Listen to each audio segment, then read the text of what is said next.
तो अब हम केमिकल प्रॉपर्टीज ऑफ एल्डिहाइड और कीटोन्स के अंदर चौथा मेथड यानी कि रिडक्शन को पढ़ने जा रहे हैं। तो रिडक्शन हमने किसका करवाना है? एल्डिहाइड का और कीटोन का। तो एल्डिहाइड जो है ना ये रेड्यूस्ड होगा प्राइमरी अल्कोहल में, जबकि कीटोन रेड्यूस्ड होगा सेकेंडरी अल्कोहल में। ये ध्यान रखना, ये प्रोडक्ट बनेंगे आपके। अच्छा, रिडक्शन करवा रहे तो कौन से एजेंट यूज करेंगे हम? Reducing agent. तो ये रेड्यूसिंग एजेंट है, हाइड्रोजन इन निकिल या फिर प्लेटिनियम या फिर प्लेटिनियम या फिर लिथियम एल्यूमिनियम हाइड्राइड या फिर सोडियम बोरो हाइड्राइड। ये स्ट्रॉन्ग रेड्यूसिंग एजेंट है, ठीक है नहीं? तो इनका इस्तेमाल हमने किसके साथ करना है? या तो एल्डिहाइड के साथ, जैसे मान लो ये एल्डिहाइड है, या फिर कीटोन के साथ। ये मान लो मेरा कीटोन है और इसको मैंने यहां पे दिखा दिया, ये और करके दिखा देता हूं। तीनों में से आप कोई भी यूज करें और यहां पर एक तीनों में से कोई भी यूज करें, ठीक है? तो जब मेरे पास एल्डिहाइड होगा तो क्या बनेगा? मैंने बताया था प्राइमरी अल्कोहल। तो इसको आपने किस में चेंज करना है? प्राइमरी अल्कोहल में। देखो कैसे करना, समझो। एक H आप इस कार्बन पे लगाओ और एक H इस पर लगाओ और डबल का क्या कर दो? सिंगल। डबल का सिंगल क्यों किया? क्योंकि आपने कार्बन पे जब एक हाइड्रोजन जोड़ोगे तो कार्बन के 5 बॉन्ड हो जाएंगे ना। तो एक इस पर जोड़ो हाइड्रोजन और डबल का सिंगल कर दो और एक इस पर जोड़ दो, बाकी चीज एज इट इज लिख लो आप। तो ये आपके पास क्या बना? प्राइमरी अल्कोहल बना। सेम केस यहां पे करो आप। देखो एक H इस पर लगाओ, एक इस पर लगाओ, तो ये क्या बन जाएगा आपके पास? RCRHOH। तो ये कौन सा अल्कोहल है? Secondary alcohol. सेकेंडरी अल्कोहल कैसा है? क्यों है ये? क्योंकि जिस कार्बन पर OH लगा हुआ है उस कार्बन पर दो एल्काइल है, तो सेकेंडरी होगा। एक चीज और नोट करना आपने, reduction to hydrocarbon. Reduction to hydrocarbon, यहां पर तो हमने रिडक्शन किसमें करवाया था? अल्कोहल में। तो मान लो आपके पास एल्डिहाइड या कीटोन हो, ये दोनों हो सकते हैं। इनकी रिएक्शन में करवा रहा हूं जिंक एमलगम, ZnHG को बोलते हैं जिंक एमलगम इन HCl में। इसको क्या बोलते हैं? Zinc amalgam. Zinc amalgam, zinc amalgam क्या करता है? ये एल्डिहाइड को और कीटोन को रिड्यूस करता है किसके अंदर? हाइड्रोकार्बन के अंदर। तो आपका देखो क्या होगा, ये मैंने जो 4H लिखा है ना, इसको मैं थोड़ा रफली ऐसे लिख लूं, H H और H हो जाए, 4 बार लिख दिया मैंने, जिसमें से 2 H तो इस ऑक्सीजन के साथ बाहर निकल जाएंगे यानी कि वाटर। अब एक बॉन्ड से ये H जुड़ जाएगा, दूसरे बॉन्ड से ये H जुड़ जाएगा, तो आपका प्रोडक्ट क्या बनेगा? आपका प्रोडक्ट कुछ इस तरह से बनेगा। तो यहां पर अगर आप R और H लगाते हो तो तब भी तुम्हारा ये क्या बना? ये हाइड्रोकार्बन में चेंज हुआ ना, ये हाइड्रोकार्बन ही तो है।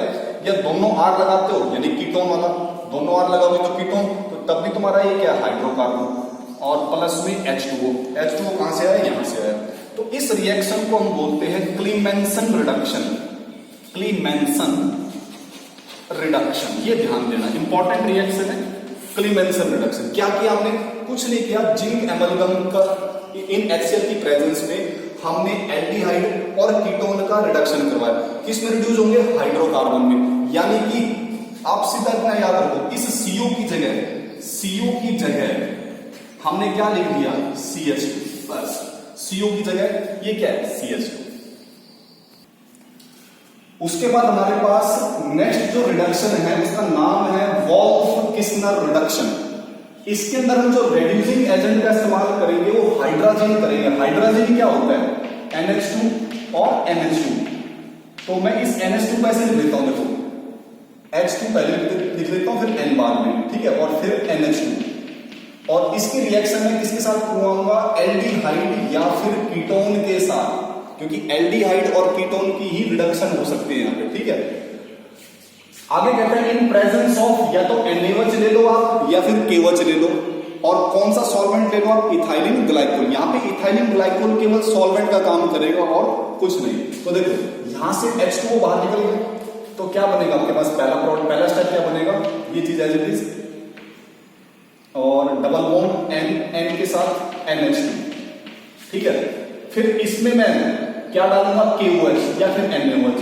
तो जैसे इसमें डाला तो देखो यहां से आपका जो है ये पार्ट तो रहेगा एज इट इज, ये पार्ट एज इट इज रहेगा, और ये जो दो H है ना वो इस दो बॉन्ड के साथ जुड़ जाएंगे ऐसे करके देखो, और प्लस में N2 बाहर निकल जाएगा। ये जो बनेगा आपका वो एल्केन बनेगा। देखो अगर मैं इसमें RH लिख दूं तो ये भी क्या रहेगा RH, तो ये भी क्या रहेगा RH, और अगर मैं दोनों ही R लिख दूं तो कीटोन बन जाएगा, तो ये भी R आएगा ये भी R आएगा। इसको हम मैकेनिज्म से समझते हैं, ठीक है, हालांकि मैकेनिज्म की जरूरत नहीं है हमें, लेकिन सिर्फ समझने के लिए।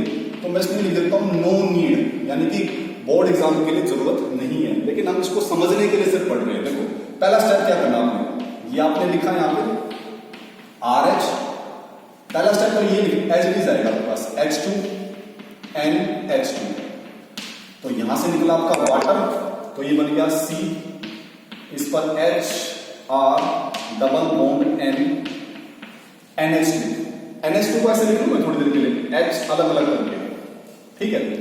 अब यहां पे मैं डाल रहा हूं KOH, ये वाला KOH में क्या है, OH नेगेटिव पार्ट है, ये क्या करेगा यहां से एक H प्लस को खींच लेगा, ठीक है, वाटर बाहर निकल जाएगा, और आपका क्या रह जाएगा यहां पे RCH डबल बॉन्ड N, और N के साथ H, और नाइट्रोजन के ऊपर कौन सा चार्ज आ जाएगा, नेगेटिव। अगले स्टेप पे देखो, ये नेगेटिव आया इधर और ये इधर रेजोनेंस हो जाएगा ना, तो अगला स्टेप क्या बनेगा आपके पास RCH, इस पर नेगेटिव आ गया क्योंकि बॉन्ड इधर आया है, ये सिंगल बॉन्ड हो गया, ये डबल बॉन्ड NH। यहां तक कोई डाउट? अब हम इसके अंदर डालेंगे वाटर HOH, ठीक है, जिसमें ये नेगेटिव पार्ट ये पॉजिटिव पार्ट, तो यहां से कार्बन क्या करेगा, इस H प्लस को खींच लेगा क्योंकि इसको पॉजिटिव चार्ज की जरूरत है स्टेबल होने के लिए, तो RCH और इस पर H आ गया, बाकी चीजें as it is N double bond N, और N के साथ क्या जुड़ा हुआ है H। यहां तक कोई डाउट? अब जो OH रह गया यहां पे, जो तुम्हारा OH रह गया ये वाला, ये क्या करेगा यहां से H को खींच लेगा दोबारा से, क्या बाहर निकल जाएगा, वाटर। तो देखो अगला स्टेप क्या बनेगा आपके पास C पर कितने H है, 2 H है, और N डबल बॉन्ड N, और N के ऊपर क्या चार्ज आ जाएगा, नेगेटिव। नेगेटिव क्यों है, क्योंकि यहां से बॉन्ड इसका इलेक्ट्रॉन यहां पे रहेगा ना नाइट्रोजन का, हाइड्रोजन तो बिना इलेक्ट्रॉन के बाहर चला गया। अब देखो अगला स्टेप क्या होगा, देखो ये इधर गया तो ये इधर रेजोनेंस हो जाएगा, फिर क्या बनेगा RCH, एक H इस पे है पहले से, और इसके ऊपर कौन सा चार्ज, नेगेटिव, प्लस में ये बॉन्ड तो टूट गया यहां से, तो N ट्रिपल बॉन्ड हो जाएगा ना, और N ट्रिपल बॉन्ड क्या होता है, N2 होता है। अगला स्टेप देखो क्या होगा, इसके अंदर हम डालेंगे HOH, तो आप समझ गए होंगे, देखो H को खींच लेगा तो क्या बनाएगा RC, और कितने H हो जाएंगे इसके ऊपर, एक और H आ जाएगा, तो कहीं ना कहीं तुम्हारा ये क्या बन गया, एल्केन तो बना, दिस वन इज एल्केन। तो आप वोल्फ-किस्लर रिडक्शन और क्लीमेंसन रिडक्शन में देखो एक सिमिलरिटीज है, CO की जगह लास्ट में क्या आएगा, CH2, यहां पे भी देखें CO की जगह क्या लिखना है, CH2, देखो CH2 है ना ये, और कोई फर्क नहीं, दोनों में बिल्कुल वही काम, क्लियर। उसके बाद हमारे पास एक है रिडक्शन टू पिनाकोल, हालांकि ये तुम्हारे सिलेबस में कंफर्म नहीं दे रखा, तो आप इसको सिर्फ एक नॉलेज के लिए इसको समझें।